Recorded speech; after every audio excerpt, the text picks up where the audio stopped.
så mange herovre til hyænefodring. Jeg håber, I alle sammen kan høre mig. Kan I høre mig op i træet derovre? Kom så, perfekt. Og jeg håber også, at jer, der sidder oppe i træet, god udsigt derfra, at I både kan se og kan høre mig. Dejligt, at I vil herud i Randers Regnskov sådan en mandag. Og mit navn det er Marie, og jeg arbejder som guide her i Randers Regnskov. Mit job er at fortælle en masse fede ting omkring de fede dyr, vi har i Randers Regnskov. Og i dag skal det selvfølgelig handle om vores hyæner. Og lige om et øjeblik, så lukker vores dyrepasser, altså hyænerne, ind i anlægget, så de kan få lidt dejlig mad. Og jeg har fået at vide, at de skal have noget kalvekød i dag, som er blevet hængt op i træet herovre. Og der løber de begge to herovre. Og vi har altså 2 hyæner, som I kan se her i regnskoven. En han og en hund. Hun hedder Jayla, og det er altså hende, der er henne ved kødet nu her. Og vores han hedder Bekai, og han holder altså lige lidt i baggrunden indtil videre. Men det gør han altså også med god grund, fordi sådan nogle plettede hyæner, som vi har her, der er det altså hunderne, som bestemmer alting, så det er altså også hende, der får lov til at spise først. Hvis han er heldig, så kan det være, at han lige sniger sig op og snupper et stykke kød og stikker af med det.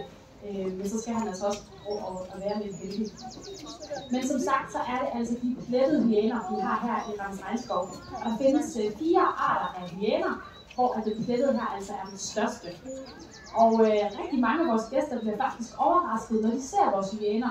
Gud, hvor er de egentlig store i virkeligheden. Og ja, de er faktisk nogle store basser. De fleste af os de kender måske hyæner fra Løvernes Konge. Og der bliver de her hyæner så portrætteret som sådan nogle lidt små, kujonagtige typer. Det virker igen. Undskyld, lyden den går sådan lidt frem og tilbage. Jeg håber, at jeg kan få det til at fungere. Men der bliver de altså portrætteret som sådan nogle lidt kujonagtige skabninger, som gør alt, som løverne vil have. Og det er altså virkelig langt fra sandheden. Fordi ude i den vilde natur, der er hyænerne altså nogle rigtig barske rovdyr. De lever altså i kæmpe store flokke. Faktisk så kan man finde flokke med 130 individer, så de kan være kæmpe store, de her flokke. Og de ledes altså af en hund, en alfahund. Så det er altså hunderne, som er dem, der bestemmer sådan en hyæneflok. Og derfor så er hunderne altså også noget større end hannerne. Man kan godt se Jayla, vores hund herovre, som kæmper lidt med maden. Hun er altså væsentligt større end vores han Bekai. Og de jager altså også i flok, de her hyæner. De spiser ådsler, det er helt rigtigt. Men faktisk så får de 95% af deres mad, det får de altså for at nedlægge byttedyr. Og der bruger de altså deres flok rigtig meget. De arbejder sammen utrolig meget. Ofte et svagt eller et sygt individ op i en krog, eller et ned til de får det nedlagt. Og så springer de frem på det. De kan sagtens begynde at spise af byttedyret, selvom det er nu. Nu kan jeg se, at Bekai han prøver i hvert fald at nærme sig lidt det her byttedyr, om vi kan få lov. Han tør ikke helt. Det kan man godt forstå. For de her hunder, de er altså nogle bisse-nogle.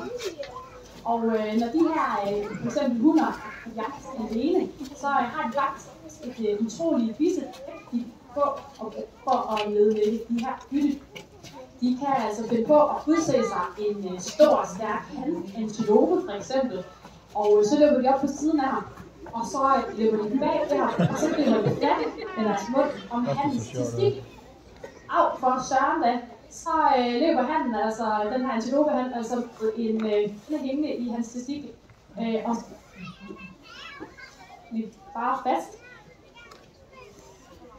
fast indtil at han enten forbløder, eller at han simpelthen ligger sig ned, fordi at han er i så stor smerte. Så de bruger altså nogle virkelig bisse tricks. Og nu vil jeg snakke lidt mere om de her fantastiske hunder, som vi jo har. I kan se, at Jayla, hun er godt i gang med at få fat på noget mad. Fordi hunderne er som sagt dem, der bestemmer her i hyænehierarkiet. Og faktisk så er hunderne altså udstyret med noget ret sejt. Hunderne, de har faktisk noget, der hedder en pseudopenis. Og det er altså en falsk penis. Og den er større end hannernes. Tag den. Så det er altså ret cool. Og faktisk så har hunderne altså også sådan noget fedtvæv, sådan en rund fedtvævskugle, som sidder lige bag ved deres pseudopenis, som ligner af testikler. Så hunderne, det er altså dem, der har de største peniser i de her hyænearter. Og hvad bruger de så den her mærkelige, falske penis til? Jo, det bruger de simpelthen til flere ting. De bruger den for det første som et anti-voldtægtssystem. Det vil sige, at de kan faktisk ikke blive voldtaget, for det er virkelig svært for hannerne at trænge op i hunderne. De har den her 20 cm lange penis, eller falske penis. Det er faktisk hundernes klitoris, der er vokset til at blive 20 cm lang. Det er ret imponerende. Men det kan de altså bruge til at undgå voldtægt. Og faktisk så kan hunderne også bruge til noget andet smart. Hvis nu, at en af hunderne finder en dejlig han, hun gerne vil parre sig med, og den parrer sig, og så går hun lidt videre, og så lige pludselig, så spotter hun en anden han, som er endnu mere lækker. Han har nogle rigtig gode gener, som hunden rigtig gerne vil have fat i, som hun kun har gode unger. Så derfor så fortryder hun altså, at hun har parret sig med den første han. Så tisser hun simpelthen bare alt det her sæd ud, som den har givet hende under parringen, og så er hun altså klar til at parre sig med en ny. Det er altså mega smart. Så det er altså hunderne, som er hardcore, dem der bestemmer, hvem der skal være forældre eller fædre til hendes unger. Apropos unger, så sådan nogle hyæneunger, de får omkring 1-4 hyæneunger. Og de er altså også nogle bisse, nogle af de her små hyæneunger, fordi de kan altså godt finde på at slå sine søskende ihjel, når efter de er blevet født.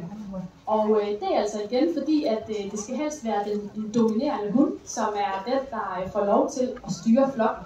Så hvis der er andre hunder, der er blevet født i samme kuld, så er det altså kun den stærkeste, ofte den stærkeste, som får lov at overleve. Resten de bliver altså slået ihjel af sine søskende. Det er altså også lidt hardcore. Nå, jeg kan se, at hyænerne stadigvæk render rundt og kæmper lidt med det her dejlige stykke kød, de har fået. Og hyæner, de spiser hvad som helst. De er altså ikke særlig kredsende. Hyæner er det, der hedder opportunister. Det vil sige, at de spiser hvad som helst. Det kan være alt lige fra døde dyr, men altså også frisk fangede dyr. De kan også finde på at stjæle dyr fra f.eks. løver, hvis de har nedlagt et godt byttedyr. Så hvis hyænerne er i overtal i deres flok, så sniger de sig lige forbi løverne og snupper deres mad og stikker af til hurtigt af det. Og man kan faktisk også se på hyænernes lort, hvad det er, de har fået at spise, og om det er en han eller en hund, der har lagt den hyænelort. Fordi som sagt, så er hunderne, det er altså dem, der bestemmer, så de får lov at spise mad først. Så i hyæne-hundlort, der vil man altså kunne se en masse blod og en masse frisk hår, fordi de får lov at spise alt det gode mad først. Hvorimod hannernes lort, den er altså lidt mere tør og lidt hvidlig i det, fordi de får lov at spise alle de her knoglerester, der er tilbage, alle de sørgelige rester, som hunderne ikke vil have. Så på den måde så kan man altså finde forskel på hyænehanner og hunders lort. Og de kan faktisk sagtens spise knogler, de her hanner. Det er selvfølgelig ikke deres favorit, men det kan altså godt lade sig gøre. Og det kan fordi, at hyæner har et af de stærkeste bid i dyreriget. De kan bide igennem skjold på skildpadder. Så de har altså et mega hårdt bid, og de bider altså snit igennem knogler. Og så når de her knoglestykker de kommer ned i maven, så har hyæner altså også en utrolig stærk mavesyre, som altså kan nedbryde alle de her knoglerester, som de spiser. Og den her virkelig stærke mavesyre hjælper altså også med at nedbryde, hvis der er nogle bakterier eller nogle døde dyr, de har spist. De dør altså også, de her grimme bakterier, når de kommer ned i den her virkelig stærke mavesyre, som hyænerne altså har. Jeg kan se, at de er heldigvis gode til at deles i dag. Det er altså ikke altid, det går sådan. Altså, nogle gange så er vores hanbakaj altså nødt til at stjæle noget mad og stikke af med Jayla lige i hælene, for overhovedet at nå at få noget mad. Og det er meget tydeligt at se her, at der er noget forskel på dem. Jayla, hun er altså den største, og hun er også lidt mere pjusket i pelsen. Og generelt så er hun altså også lidt større end Bakaj. Og lige nu, der kan det være på grund af to ting, at hun er så stor. Enten så er det fordi, at hun har fået rigtig dejlig god mad og blevet en lille smule tyk. Eller så kunne det være, at jeg er så heldig, at der er nogle hyæneunger i sigte. Vi ved det ikke endnu, fordi vi kan af gode grunde desværre ikke lave nogle scanninger for at se, om hun er drægtig. Det er lidt svært at få hyæner til at ligge stille eller sidde stille, og så tør vi selvfølgelig ikke gå ind til dem, fordi så bliver vi højst sandsynligt deres frokost. Så derfor så ved vi altså ikke, om hun bare er tyk, fordi hun er glad for mad, eller om det simpelthen er fordi, at der er unger. vente. Men hun er i hvert fald blevet meget territoriel og beskytter sin mad utrolig meget over for Bakai. Så det kunne jo være, at de var heldige. Og sådan nogle hyæner, de er altså de er omkring 100 dage. Så det kan jo være, hvis I kommer tilbage om 100 dages tid, at der var nogle små hyæneunger. Men hyænerne, hyænehunderne, de skal føde deres unger, så er det altså heller ikke altid, at det går godt. Fordi som sagt, så har hyænehunder har altså den her pseudopenis, som altså også fungerer som en fødselskanal. Så ungerne, de skal altså ud af den her 20 cm lange fødselskanal.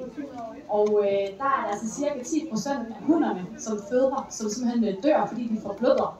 Og der er faktisk 60% af ungerne, der dør i fødslen, fordi de sidder fast i den her 20 cm lange fødselskanal.